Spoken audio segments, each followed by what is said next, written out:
Dito po ako mga kagre nakuha ng kakawating nilalagay ko sa kalabasa ko gamit ang hagdan at saka adong pruning. Ito po yung pinampuputol ko. So mangunguha muna po ako ngayon. Hindi ko muna may video. Papakita ko na lang sa inyo yung paglalagay ko. Tara, manguha po tayo. So yan, nakapanguha po tayo. Magandang buhay po sa lahat. Welcome back sa ating channel. Shoutout sa bago't regular nating subscriber. Yan din pong ginagamit namin abono sa dragon fruit. Yan, kita nyo, nagpo-port bats. Port bats na ito oh. Yang ano, ang bunga ng dragon fruit. Dragon fruit. Yan oh. Third bats ito. Third bats. Fourth bats yun. At yan, mangunguha na tayo. Tatlo lang piraso sa isang puno. Pwedeng 4. Itong hindi nalagyan ang lalagyan natin dito sa part na to. Tingnan nyo, ito yung mga naon na bulak na oh. Yun lang oh. Yun lang po yan.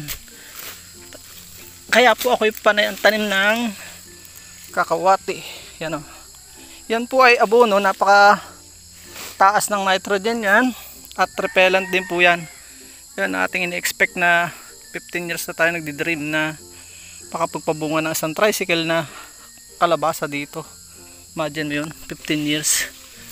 Dahil nga payat na yung lupa, kailangan nating patabain. So yun oh. Yan ay natural repellent din po. Dahil ang baho po niyan pagka po yung nabubulok. Kuha tayo ulit dito. Wala tayong cameraman, kaya tayo pa uli-uli. So yan o, kita nyo. Ito, dito tayo nangunguha oh. Pero papatayin ko na yan dahil ano siya, sala sa linya. O yan, kita nyo ang ganda. Ito oh, mga bulok na yan. Yan oh, mga bulok na ang ganda tingnan. Yan po ay sibulan din ang dito ng kabute. So may tendency na lumipat po dyan ang kabute.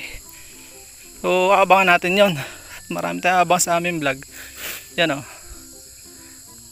Takot dyan ang mga insekto dahil mabaho siya. Masanghid ang amoy niyan. Diyo? Napakaganda po niyang abono. Pansin mo kapag kaya na yung diyan yung prutas sa mga fruits bearing tree ay madami pong ano, makikinis at magagandang bunga. So yun oh, may natutunan po kayo sa ating maigsing agrikwentuhan. So yun lang ang kinuha natin hapon na. Pasingit-singit lang po ang panahon ng lingkod. Dapat sana'y sabay-sabayan para sabay-sabay din ang pumumunga. Yun sana. Kakaso mo ang ating pong panahon ay pa-extra lang. So yun, titingnan, nagpanay ang eksperimento natin dito para may maiambag po tayo sa agrikultura sa ating bansa. O, talaglag pa. So yan ano po. Tapos lalagyan ko rin sa pagitan yan, din sa kabila, salitan.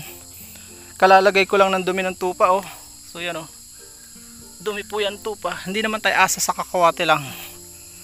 So sana matakot yung mga insekto ngayong gabi dahil ang daming insekto dito. Dahil hindi nga tayo nag-i-spray. Gustong gusto ng mga insekto. Yan oh. Para-paraan lang naman yan. Gusto nating ibalik yung unang pagkalikha. Walang lason. Masarap mabuhay. Mahahaba ang buhay ng tao. Hindi nagkakasakit dahil walang lason. Pwede naman eh. Oh. Napuprove ko. Kumakain po kami. Kaya yung aming mga dragon matatamis. Matataba. Malalaki. Kasi nga organic. At wala talagang lason. 100% no chemicals. Yan o. Tayo. Taba oh. Taba. Napakayaman niya sa nitrogen. Uli-uli. Uli-uli lang. At napakalamig sa una. Kapag hindi pa nabubulok, okay, tingnan nyo. Sobrang lamig yan. Humid yan. Taas ang RH, relative humidity. Kailangan ng halaman sa panahon ng El Nino. Yan o. Yan. Sa pagitan lang 3. So yun lang po. At baka tayo mapahaba. Pauli-uli lang naman yan. Nitrogen siya. Anti-fungal din.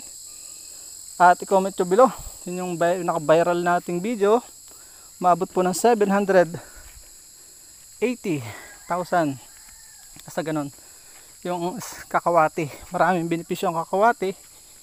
Hindi lang po ito, pero kung gusto nyo i-comment ulit sa video, i-comment nyo na lang po below, dahil para i-box yung video yon ng mga panood ulit ng mga ka-agree natin, yung hindi lang ito yung madaming pakinabang sa kakawati. Tignan nyo, tanim ako dyan, bakod po ito sa tupa, and at the same time, yun nga, kuhanan nito. Pag nanganganak yung tupa, ay pakain. So yun, nalagyan na dati, yun, bulok na. Lalagyan ulit natin para umaysa sa taba. Yun, dami, lalagyan natin yan lahat para yun, kita natin maganda, gandang tingnan. Isang araw yan ay in-expect ko na madaming kabuti dito, kabuting kamurong. Yun lang po muna mga ka-agree. Maraming salamat. Naway may natutunan po kayo sa munti natin vlog. Bye bye and God bless.